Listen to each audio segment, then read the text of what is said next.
Hey, it's your girl Karla Renata back with Dancing with the Stars at AfterBuzz TV for season 27, episode 8. We got 2 perfect scores. One couple got their highest score of the season, and we saw some purple people eaters for Halloween night at Dancing with the Stars. Stay tuned. You're tuned in to AfterBuzz TV, the ESPN of TV talk. Now, let the buzz begin. Hello, everybody. I am Karla Renata. We are back for Dancing with the Stars season 27 Halloween night, and we have that lovely theme song playing in the background. Everybody is up and ready in that chat room. And again, I am Karla Renata, your host for Dancing with the Stars season 27 episode 8. And I am joined by my co-host in the booth, who is Chef Graham, if I can figure out how to run this thing back here. Guys, I'm so excited to be here tonight. Thank you for including me, as always, on this wonderful discussion. No worries. And sitting next to me is... Hey, what's up, guys? I am your host, Karla Beltran. Super excited to talk about Halloween. I got my costume on. I don't She know got if her you kitty guys can cat see ears on. because of the lighting in here, but I am a kitty cat for She got the her night. kitty cat ears on. And Kaylee Stump will be back with us next week, but she is not here this evening, so we're wishing her safe travels back from where she is. So let me just give some shout outs real quick before we get started in the chat room. From last week, we want to give a shout out to Honey Badger, who said that they always watch the show forever, and never get a shout out. So there you go, Honey Badger, you didn't got your shout out. Let's shout out some people that are in the chat room right now who are dun, dun, dun, dun, dun, dun. Let me go down the list. Jasmine Jones, Book Movie TV Worm, Mercy 7, Jaden Davis, Bree, I think it's Bree Willie 81. Let me know if I said that wrong, baby. Let me see. Tammy Kitajima, Love by you, my girl. She is in the chat room. And I'm sure she got major opinions. Nella J and Alexander Vinegar. Welcome, all of you in the chat room. We are so grateful that you join us every single solitary week and support us here at AfterBuzz TV to talk about Dancing with the Stars. Now, let's get into the conversation. We're going to talk a little bit about the specialty things that happen before we get into the competition. So the first thing that was up, well, not the first thing, but the very first dance that they did was a little opening number with purple people eater. I was kind of loving that. Everybody had their little costumes on, and then Tom Bergeron came out in his little purple shirt in honor of the purple people eater dance. I was living for that. Were you living for that? I enjoyed it. I love it whenever they do the dances together. I think the opening dance is definitely something that I look forward to literally every episode, because I want to know how they all dance together. You know, it's one thing seeing them dance separately, but when they all come together and they're having fun and they're enjoying themselves, I really enjoy these dances.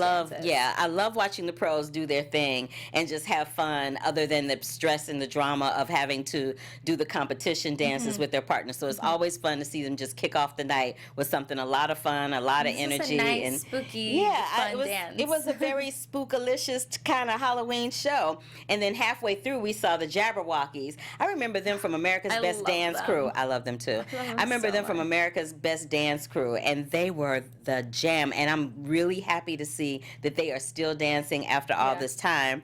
And then followed by the dancers got together to give us a little sneak peek of the Dancing with the Stars tour and announced that Val is going to be joining them this season, so that's going to be fun. I think that was one of my favorite dances of the night. I really enjoyed that performance. With the doors and stuff. It was really kind of cool. It was with everybody so coming awesome. in and out. Yeah. I loved it. The choreography was on point. They were just all feeling it. I loved it. Living.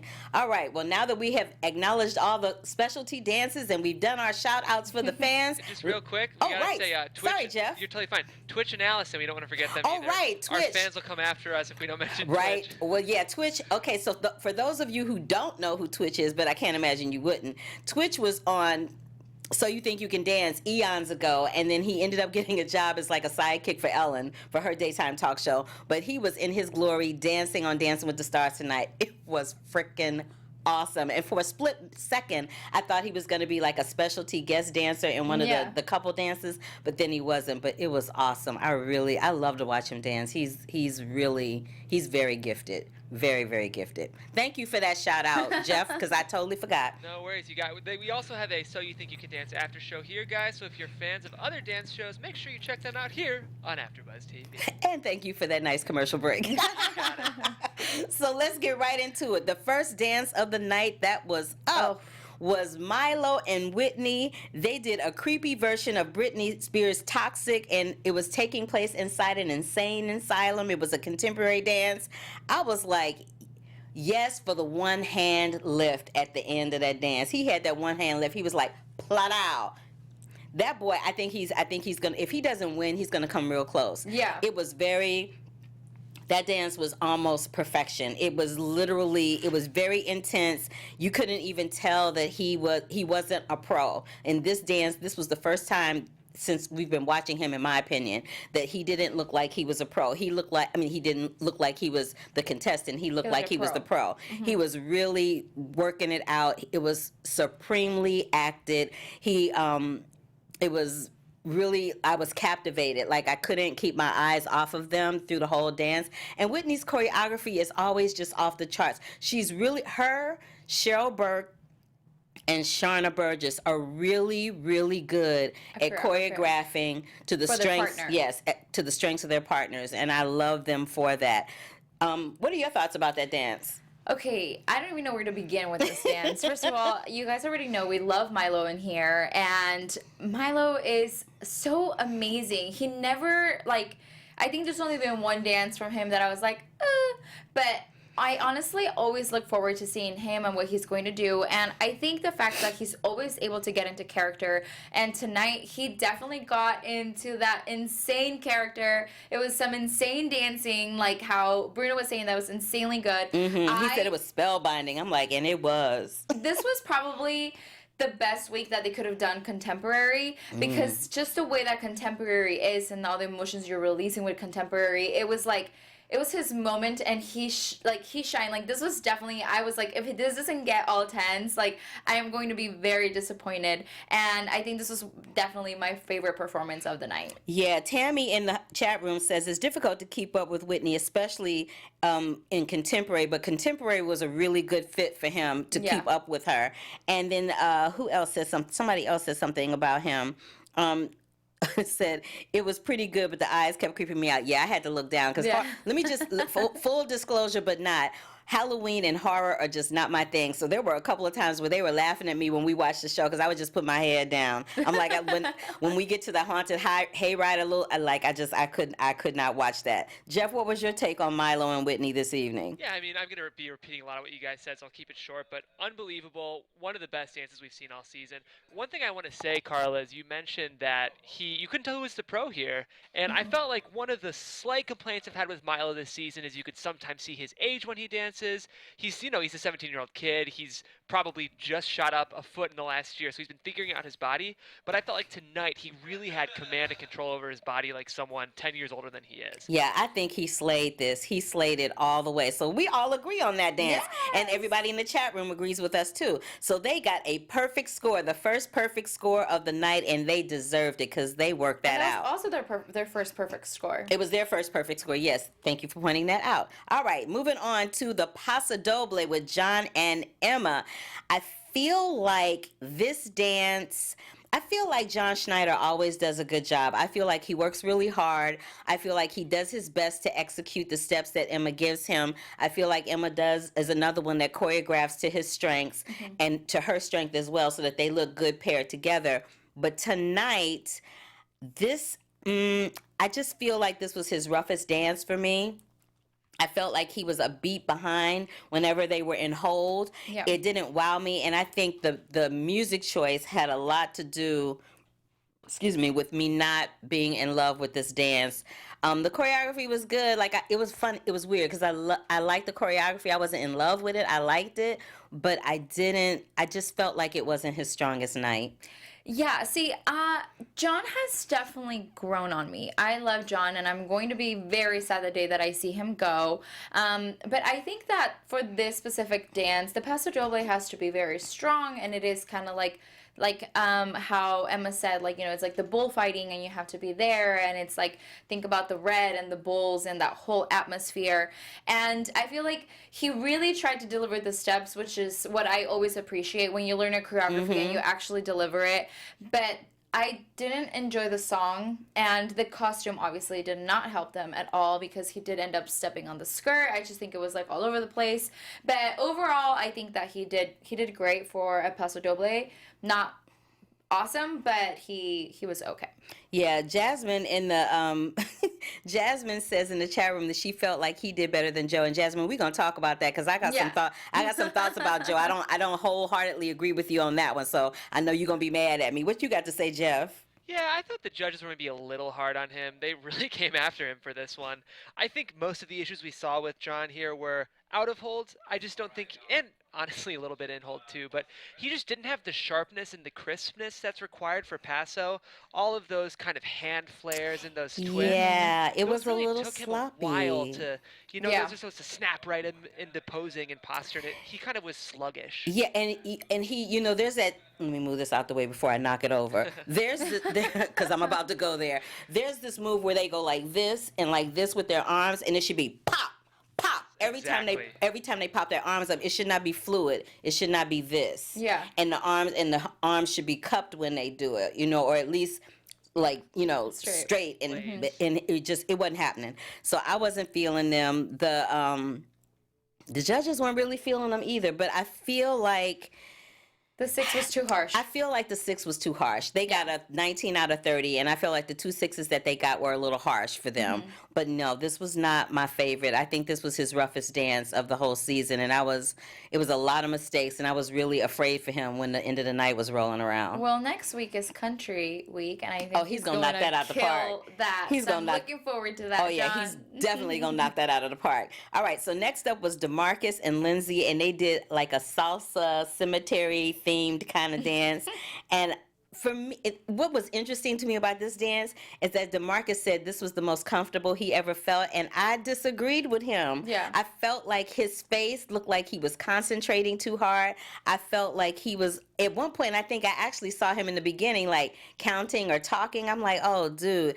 For me, it feels like he started out at the top of the pack, and he's slowly but surely kind of slipping down, and I'm not sure if his injury a few weeks back has anything to do with it, or if he's in his head. Like I don't know what it is, but there was that drop, that lift that he did where it looked like he was gonna drop her. That was friggin' awesome. That was like, I was like, well, okay for DeMarcus and the lifts. DeMarcus can work them lifts out. Yes. He can work those lifts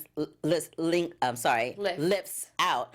But it was funny because the judges were all like, "Oh, they're in sync. You were firing on all cylinders." I'm like, I do not agree with y'all. Did you agree with that? Yeah. So this was one of the performances. I feel like there are times when we watch something and I feel like the judges were watching it too, but also they might have been watching the other performers from around, and then that's why they were like, "Oh, this was an awesome performance," because I feel like when they put them in the center with other dancers, yes, it can make them look better if they're okay. If they're terrible, then no, don't do that. Like the one dance that we had with Joe when he was included with the pros, and it like made him look worse. But I really loved the fact that he was really trying to throw those hips around. You know, when you salsa, you really have to throw the hips. Girl, those hips, I was like, he was not. I was like, and I said, but I said to you when we were watching it, I was like, I don't understand how you can be a black person and not have no hip action. Like,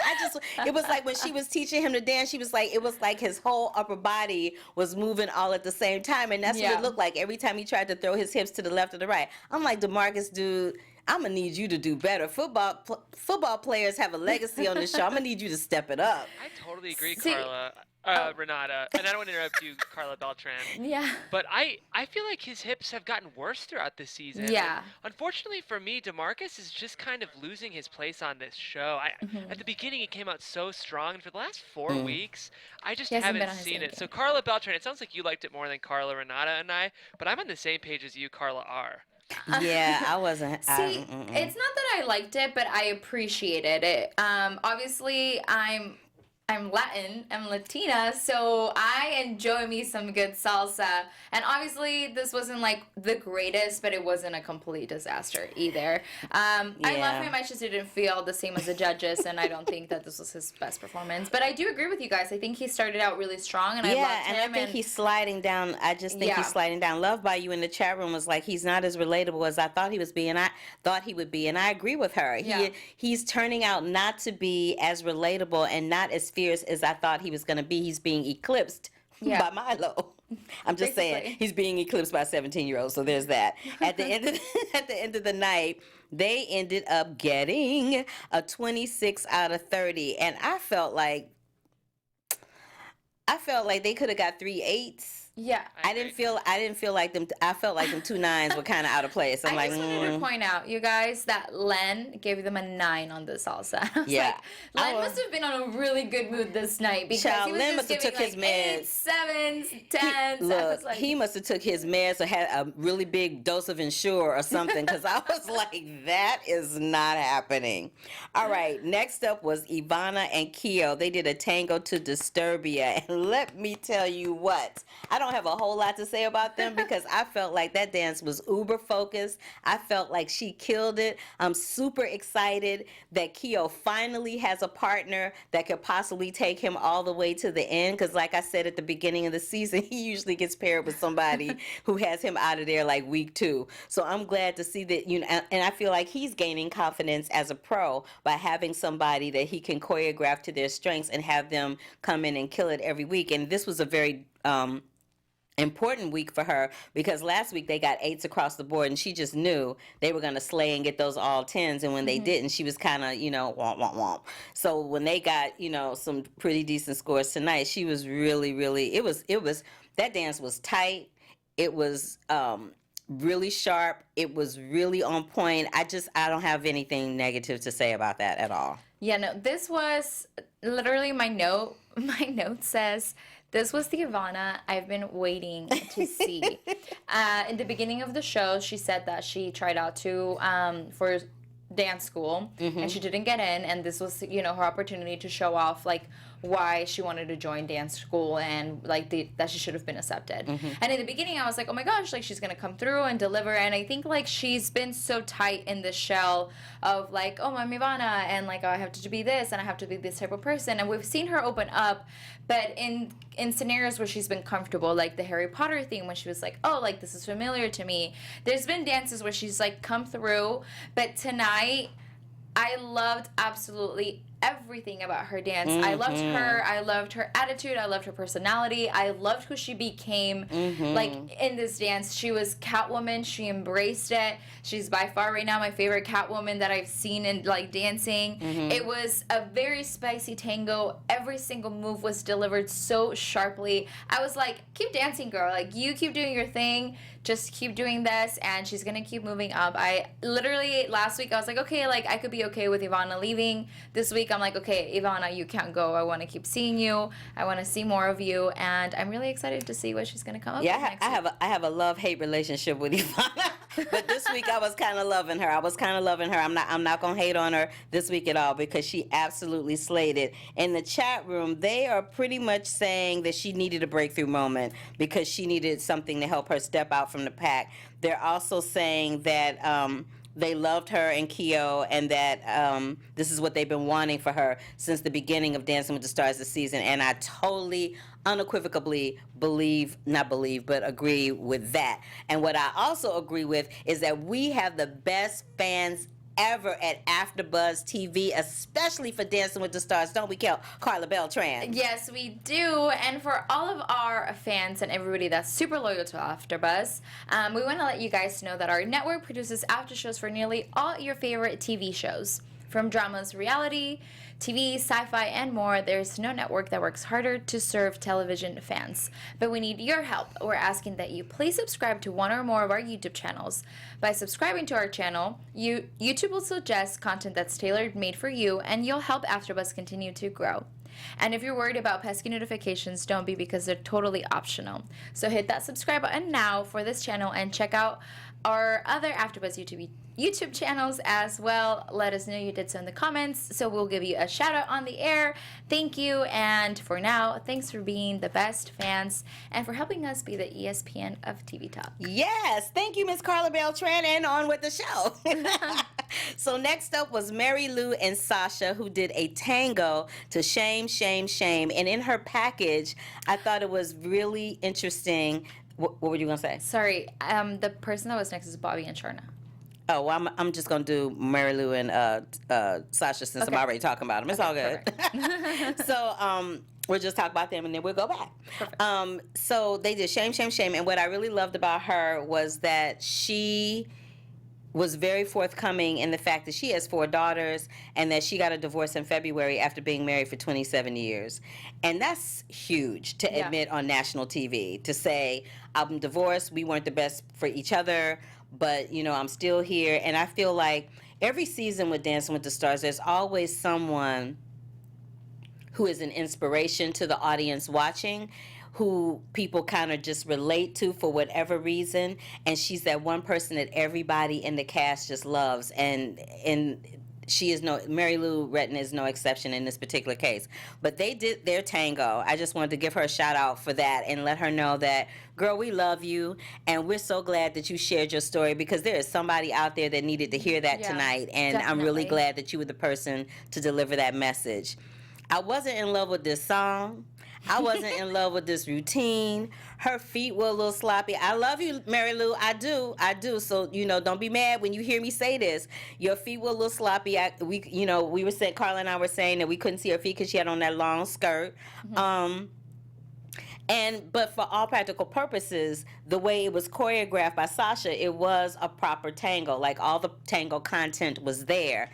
And she's always really sharp because, you know, she's got that gymnast thing going on. But I just was not in love with this routine tonight. Yeah, her dance was okay. Not bad, not good.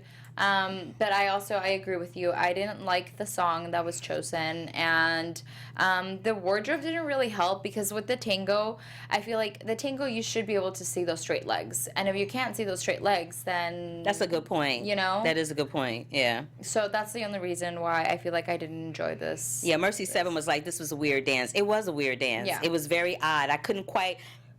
Excuse me, weird is the perfect word for it. I couldn't quite put my finger on what it was about it that made me feel some kind of way, but it was odd. It was just very odd. Jeff, what are your thoughts about this dance? I agree with you guys. Oh, sorry, that came in really hot. I have loved Mary Lou all season, but yeah, unfortunately this is kind of a bummer week for us to see her go out, because I don't think it was her strongest dance. I think maybe. It's weird. I think Sasha's been coaching her so well all season, but it didn't feel like he necessarily coached her through this dance, because there were some technical issues that I believe she's better than, like the space in their hold, as Carrie Ann mentioned. So it's okay. She had a great season, and I really like Mary Lou. Yeah. So flipping back for a minute. Oh, I'm sorry. Let me say what their scores were. They got a 24 out of 30, which, you know, it was fair. It was okay. I don't have no issues with that. Ooh. So going back, because I skipped this couple, was Bobby, Bones, and Sharna. They did an Argentine tango to Sandman, a little different, funky version of Sandman. Now, it was interesting to me. I feel like this was his best dance of the season, mainly because whenever Bobby Bones does a dance that is character related, he always seems to kill it. Whenever he can relate to a character, as opposed to concentrating on the steps, he always seems to do a little bit better. But I do feel like some of his footwork was a little funky in some spots, but the choreography was hot. It was hot. Sharna, like I said a million times, Sharna know how to choreograph some dances. She does it. The storytelling, and this was creepy. Like, I was actually mesmerized by this dance. I was mesmerized by him with the scruff and the sunglasses and the leather and everything. I'm like, this isn't somebody that I normally would think was cute, but he was kind of cute tonight. I was like, well, okay, Bobby Bones, I'm feeling some kind of way this evening. I don't know what that says about me, but, you know, I'm just saying.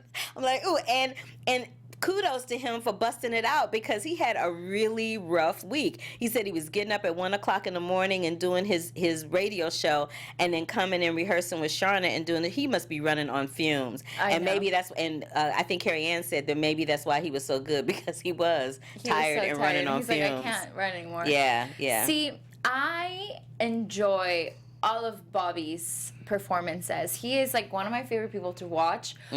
Only because like he really enjoys the art of dancing. And I feel like there's a certain time when certain people get to dance and it becomes too serious. And yes, you should be serious when you need to be serious, but I love the fact that he just enjoys the dance and he's enjoying the art of dancing. So I definitely wanted to say that. And he definitely stayed in character throughout this whole dance, which I appreciated, because it's always nice when he's ending and then he doesn't end the dance like super strongly, or he almost drops Sharna. And Sharna is such a beautiful dancer. She knows how to choreograph to the strengths of Bobby. And this dance was so beautiful. I really, really loved the way that he did it, and like I enjoyed it. I really enjoyed the choreography. I did too. And I enjoyed his seriousness. It was hot. Maybe this was me because this wasn't mentioned, but I enjoyed the semi-chemistry that happened during this dance with them together. Not like intense chemistry, but like I really enjoyed kind of what was going on throughout the dance. Maybe the dance was very well acted, very well performed. I really liked it. Okay, Jeff? Yeah, I mean, the issue with me, I'm seeing Love by You say the same thing. I feel like I'm not qualified to judge Bobby because I only ever watch Sharna. Which is probably, that might be a bit of a me issue. All of us have our pros that we really like, and I'm just gonna say it, Sharna's mine, and Bobby must have been great because I wasn't distracted by him, so I'll just echo what you guys said. Okay. Perfect. All right. Well, having said all of that, he got a 22 out of 30 from the judges, and I thought that was fair. Really? I feel like, well, let me take that back. I feel like he was underscored because this Yes. was his best dance of the season, and he's continuously been getting like 6s and 7s and stuff like that. So for him to get like, I think they could have at least squazzed out an 8. Like they could have squazzed out an 8, maybe a 9 I mean, across, the fact that he scored the same as Joe, but performed better, I'm like, yeah, there's something to be said about that. So that's a whole nother subject. Moving on to the next one is Alexis and Alan. They did a jazz dance to Candyman. And it was an interesting situation because in their package, she revealed that she got some, little crushy crush on Alan. And what we said when we were watching it is it looked like he agreed with her that they have chemistry, but he didn't. It's always a telltale sign when you tell a guy or vice versa how you feel about them and they don't immediately reciprocate with what you said to them. That's always a telltale sign that they may not feel the same way. And I also said that maybe he was reluctant to do that on national TV because his job may be in jeopardy. yeah. I totally agree with you, Carla. I gotta say, I don't love the way ABC is handling this. At first it seemed kind of sweet, but it's getting a little uncomfortable, and I don't necessarily like that they're putting a fire under Alan's butt to say something about this. They're doing it for ratings, dude. I know they're doing it for ratings, but there's an element of me. I know Alexis Wren is an influencer, but I don't think she's used to television, and I kind of feel like the producers are manipulating her a bit. Like, I wonder if she feels happy that she shared that on national television, because the way it was produced, I almost feel like put both of them in a pretty uncomfortable position personally. And as someone who's not a television person, I feel like Alexis is being a little taken advantage of by the producers personally. Yeah. I don't know. In the chat room, they're feeling like it's forced and that the romance isn't real, and maybe that's what we're reading on Alan's face when we watched it. But moving on to their dance. Oh, and wait, let me just back it up just a tad. I really did not like the fact that Erin put him on blast when they came up to the red room. I'm like, girl, why are you going to put him on blast like that? Like, I know this is a reality competition show, but dang. It's not a reality because this is the thing. Every season, there's some kind of showmance on Dancing with the Stars. Every season, they allude to it. Every season, they tease whatever the couple is that we know as having the showmance, but it's unspoken. I'm kind of not having the fact that they came right out with it and was like, oh, this is if in fact that is what's going on. But I'm with Jeff. It makes me uncomfortable. It's like, if you want to do that off camera, then that's your business. I don't need to know that. I don't. Yeah. Just because we live in a social media world, I don't need to know everything that you're doing. Some things are better left private. Like, there's some things that are just private. So there's my disclaimer on that. Let me finish talking about their dance. It was cute. I felt like they looked comfortable. It was the lighter of the Halloween dances. It looked more like a regular dance for a regular week. It didn't have like, but every costume for Halloween isn't like spooky and scary and ghoulish or whatever. So there's that. So it was cute. I felt like it was easy to watch. I felt, she's got such great extension when she dances. Her legs are so long and it's so beautiful to watch. Like, no matter where he places her, she seems to do really well. And I really enjoyed that. There was this really rough lift at the end, though, that I was like, ooh, that was a little funky. And then when that little, I didn't know if that was like a silver pumpkin or what the hell that was. And then Tom Bergeron said it was Jiffy Pop. I'm like, okay, well, I don't know what that was supposed to be, but that was distracting, and they could have kept that over on the side somewhere. What are your thoughts, Karla? See, I enjoy watching Alexis and Alan because they have great, I don't want to use the word chemistry, but they have a great partnership. With their dances, and I think that she's been feeling a lot more comfortable, especially you can tell now that she's embracing the dance, she's enjoying it. I would have liked to see something more along the Halloween side, but like you said, the costumes for Halloween can vary. I personally really enjoyed when she got the spotlight. I think this has probably been the first time that she got the spotlight, and she wasn't overshadowed by everybody that was dancing behind her. It's like she was the spotlight and she delivered to us. So I enjoyed that. And I think overall it was a fun performance to watch. Not my favorite by hers, but I think like last week with her Foxtrot to the Pocahontas was so beautiful that like this week I was like, oh, okay, like this is fun. It was a good jazz for sure. Yeah. I mean, it, Yeah, absolutely. Delivered. Jeff? I thought the production kind of took away from their dance in this case, with all the costumes and all the troupe. I don't know if we needed all of that. And personally, the little mistake in the track that they mentioned really threw me off. And if you look during their, when they get the lollipops during some of those toe points, I think it threw them off too. And I don't know, all of that kind of culminated into something that I found kind of overwhelming and personally disappointing because I'm coming to really like Alexis. So that was so funny because I remember you were like, we were watching the show, you guys, and Jeff was like, didn't you hear that? Didn't you hear that? Look, Karla, look, they're agreeing with me. I'm like, dude, I don't hear it. It sounded like some drums was off, but I don't hear it. It was so funny. It threw me off so much when I heard it. I don't know, maybe my ears were just looking for it. But. No, well, it's like you pointed out online. Some people heard it, some people didn't. Let's see what they're saying in the chat room. Did y'all hear that? Hear the music get off? Let me know. All right, moving on. So they got, they'll let me know because they're very. Let me know. They will let me know. Now they're very vocal. They do not shy away from a opinion at all, and neither do I. So that's why we all get along. They ended up getting a 27 out of 30, which was, that's a good score for them. I felt like they were overscored, but that's just me. Anywho, moving on to Jenna and Grocery Store Joe. They did an Argentine tango. I'll get to that in a minute, but they did it to Roxanne.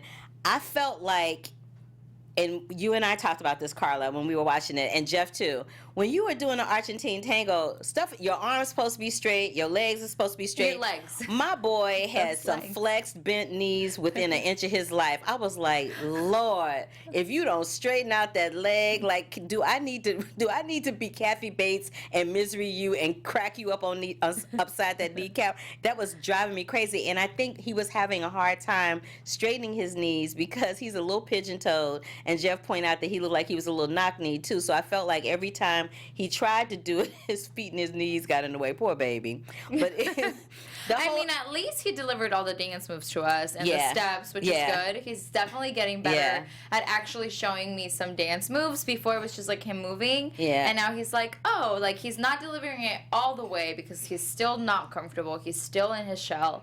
But at least he's doing some sort of movement. This just goes to show you that Bachelor franchise is a beast. Yeah. Because if he had been anybody else on anybody else's show, homeboy would have been gone.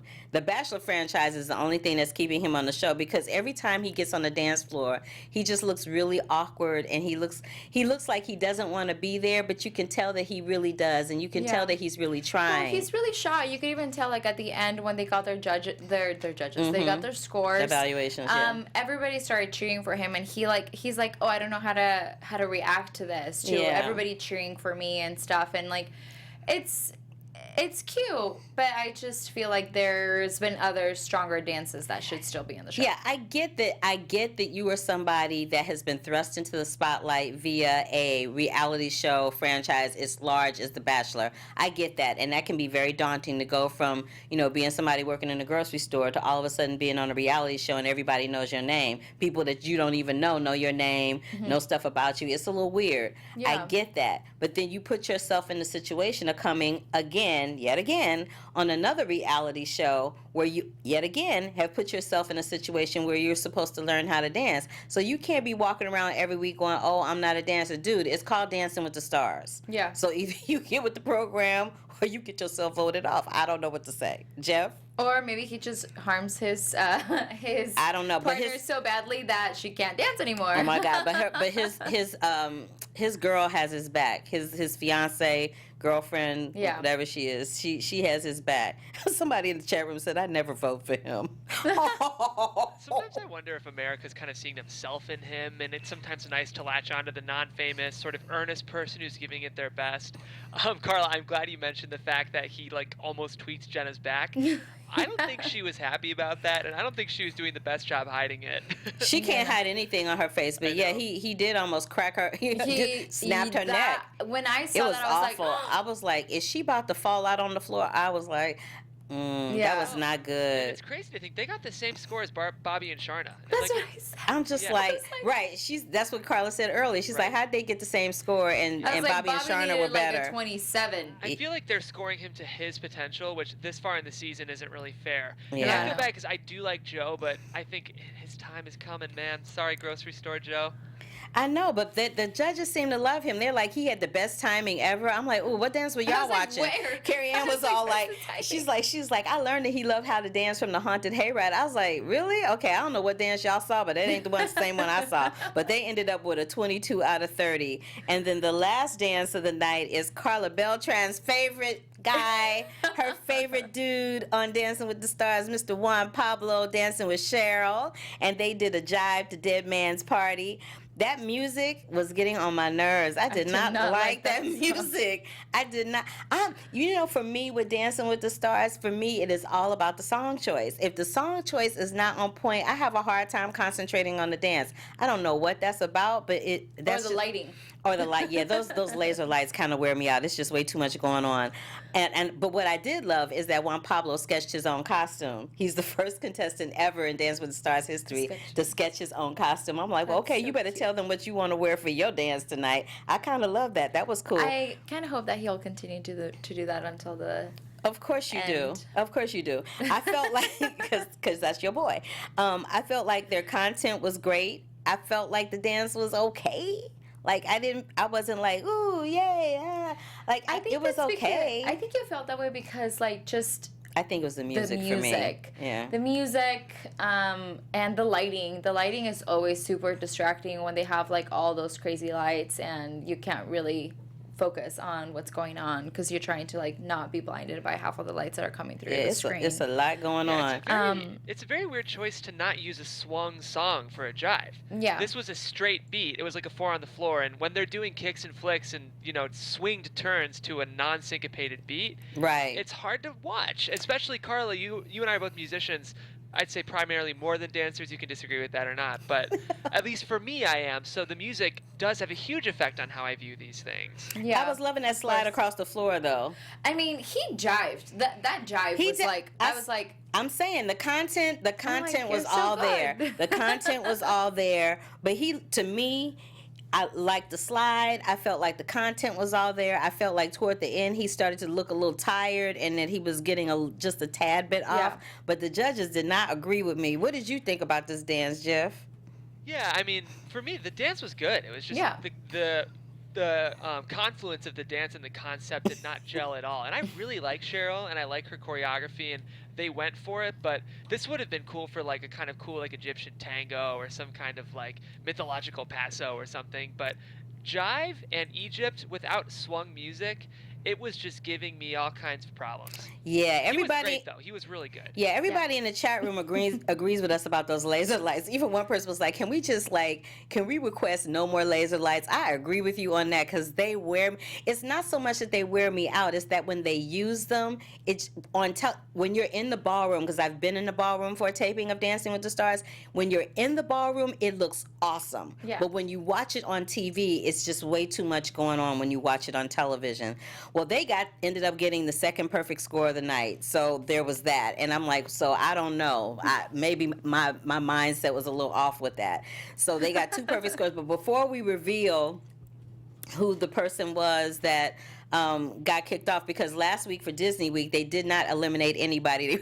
I hate when they do that. They put people in the bottom and say, oh, you're in jeopardy, and we're not eliminating anybody because it's Disney night. I'm like, okay, whatever. So they didn't eliminate anybody for Disney night, but we did want to talk about, every week we always do a throwback to a dance from a previous season that we loved. And Jeff and I loved Lindsay Sterling, and Mark Ballas when they were dancing. And we just, for the people that are listening on iTunes and Spotify, and for the people watching on YouTube, we just want to show you a little bit of that dance before we reveal tonight's elimination. So it was like this so for those listening, I'm just going to talk you through it so that you know what's happening, because you're just going to hear music. It was like this really techno kind of thing, and they were dancing through this fog and everything. And Mark Ballas was always known when he was on Dancing with the Stars for really choreographing and creating these major, out-of-the-box, crazy themed dances that were so interesting to watch. I would watch it every season he was on because you never really knew what he was going to come up with. And this was like some computer, Total Recall thing going on. It was really awesome. So our Dancing with the Stars throwback for this week was Mark Ballas and Lindsay Sterling. If you guys want to check them out. Such a strong dancer. She's a great dancer. And for those of you who don't know who Lindsay Sterling is, she's actually a violinist that was a finalist on America's Got Talent. And she ended up on Dancing with the Stars and got really far in the competition. So there's that. But if you want to go see that dance in its completion or in its entirety, please pop on over to YouTube to the Dancing with the Stars channel, and you can check that out. All right, so now let's talk about who got the booty boot tonight.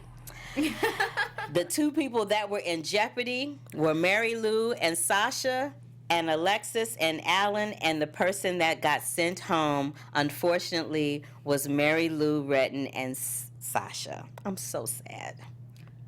I'm sad too, but Be honest, Karla. You're not that She sad. not, because she hesitated before she said that. She was like, I'm trying to find something nice to say because I'm really not sad that they went home, but I'm just going to say I am. okay, no, I sad too.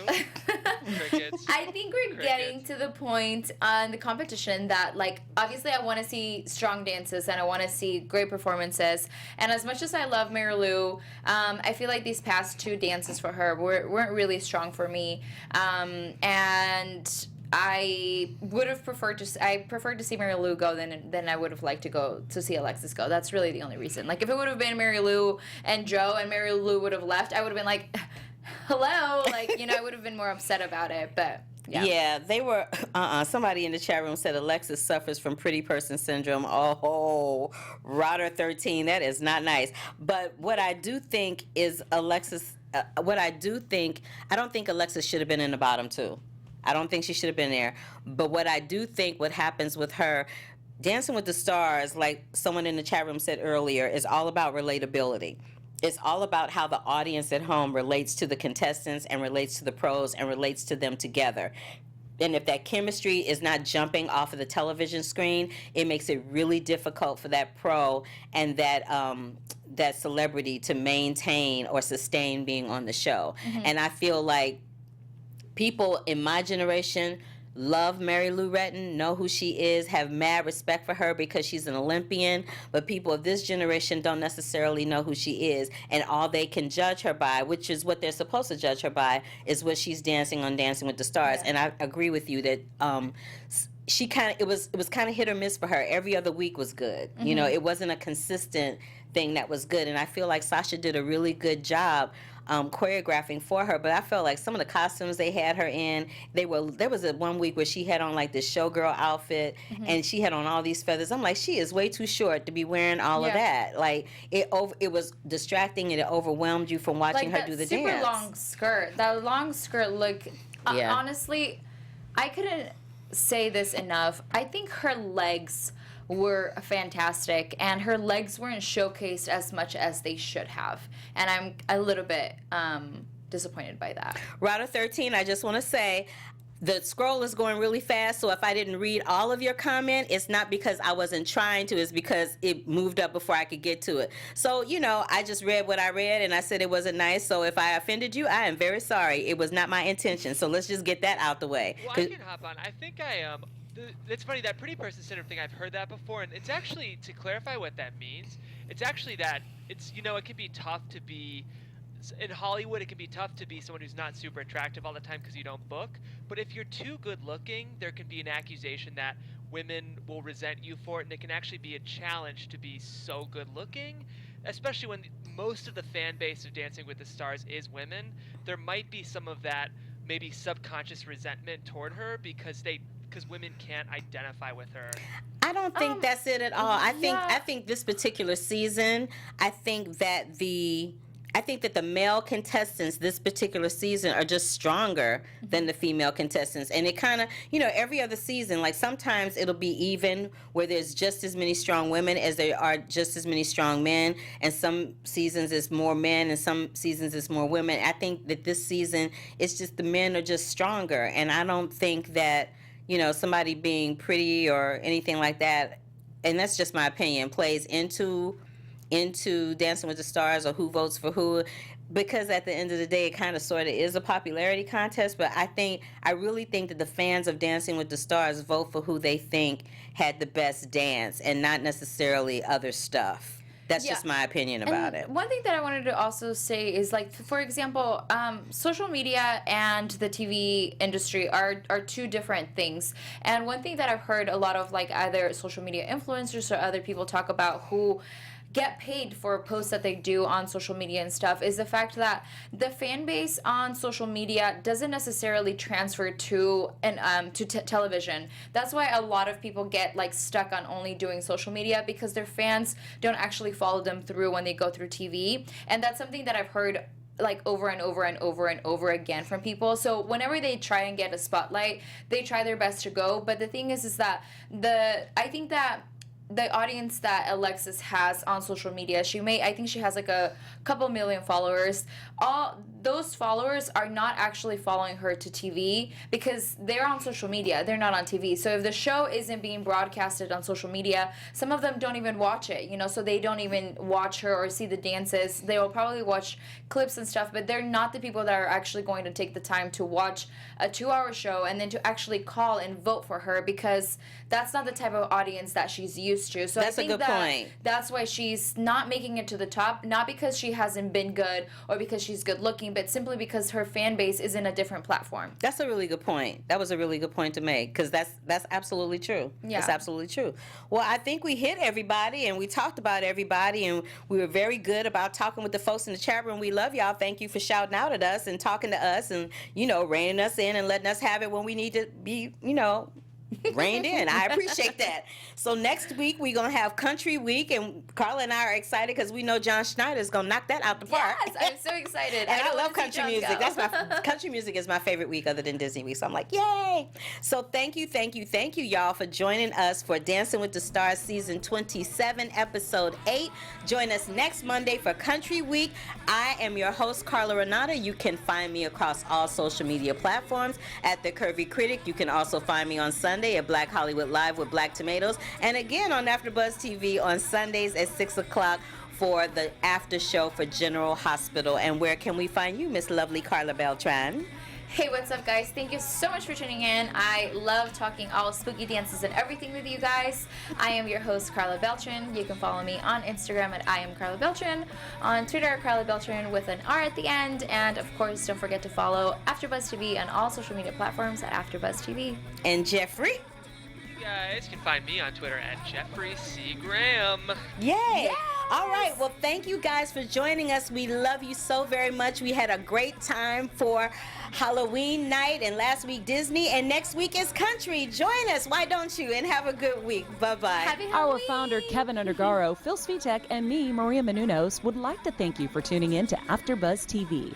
Remember, we're not just the first, we're the biggest in the world, and we're the only destination for all your favorite TV shows. Whatever you crave, we've got it. So go to AfterBuzzTV.com and check out our lineup. Buzz you later. The views expressed herein are those of the hosts only and do not necessarily reflect the views of AfterBuzz TV or its owners or principals.